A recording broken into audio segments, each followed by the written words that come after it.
రథసారథి జాతీయ working president Nara Lokesh Babu గారికి సాదరంగా ఆహ్వానం పలుకుతున్నాము. ఈరోజు కార్యకర్తలే అధినేతలుగా ఉండే మన పార్టీకి ఇంకా కొంత బలంగా తయారైన మన కార్యకర్తలు నాయకులను స్వాగతంగా ఆహ్వానిస్తున్నాము. కడప జిల్లా తరఫున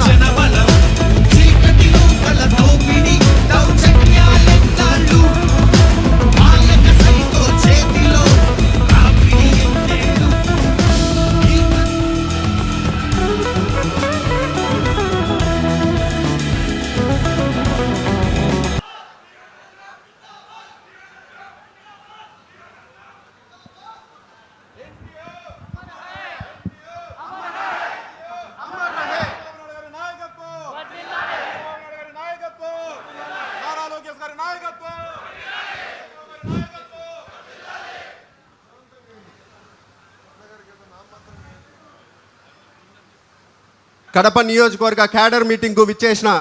మన యువనేత నారా లోకేష్ బాబు గారికి తెలుగుదేశం పార్టీ కడప జిల్లా తరపు నుంచి స్వాగతంగా ఆహ్వానిస్తూ ఆ యువగలం పాదయాత్రలో ఏ విధంగా నిరుద్యోగ యువతకు ఉద్యోగ అవకాశాలు లేదంటే అగ్రికల్చర్ రైతాంగాన్ని ఏ విధంగా ముందుకు తీసుకొని పోవాలా, రాయలసీమలో మరీ ముఖ్యంగా నిరుద్యోగ ఉపాధి అవకాశాలు ఏ విధంగా చేయాలని చెప్పి పూర్తిగా కూలంకుషంగా పరిశీలించి ఈరోజు గవర్నమెంట్ ఏర్పడిన తర్వాత మన యువ నాయకుడు ఏ విధంగా కష్టపడుతున్నారో మనందరికీ తెలుసు. ఈరోజు పార్టీని ఒక సైడ్ క్యాడర్ని ఏ విధంగా బలోపేతం చేసుకోవాలనో కార్యకర్తలకు అండగా ఉండాలని చెప్పి ఈరోజు మనకు సభ్యత్వాలు కూడా మన ఆంధ్ర రాష్ట్రంలో దాదాపు 1 కోటి సభ్యత్వాలు పూర్తి చేసుకున్నాం. ఈరోజు మన కార్యకర్తలకు అండగా ఉంటూ కార్యకర్తలకు ఏదైనా సంక్షేమం కానీ ఈరోజు 5 లక్షల మనకు ఇన్సూరెన్స్ పాలసీని ఇవ్వడం కానీ ఇటువంటి అన్ని కార్యక్రమాలు ఒక సైడ్ కార్యకర్తలను ఒక సైడు మినిస్టర్గా పూర్తిగా మన వైజాగ్ నుంచి రాయలసీమ వరకు రాయలసీమ నుంచి వైజాగ్ వరకు ఏ విధంగా ఒక సైడు మనకు ఫైటర్ జెట్లను తీసుకొని వచ్చే పరిశ్రమను తీసుకొని రావడం కానీ లేకపోతే ఈరోజు గూగుల్ కానీ అదాని డేటా సెంటర్లు కానీ ఏ విధంగా పూర్తిగా ఉపాధి ఉద్యోగ అవకాశాలను ఆంధ్రప్రదేశ్ని భవిష్యత్తును తన చేతుల్లో తీసుకొని పూర్తిగా మన అందరి భవిష్యత్తు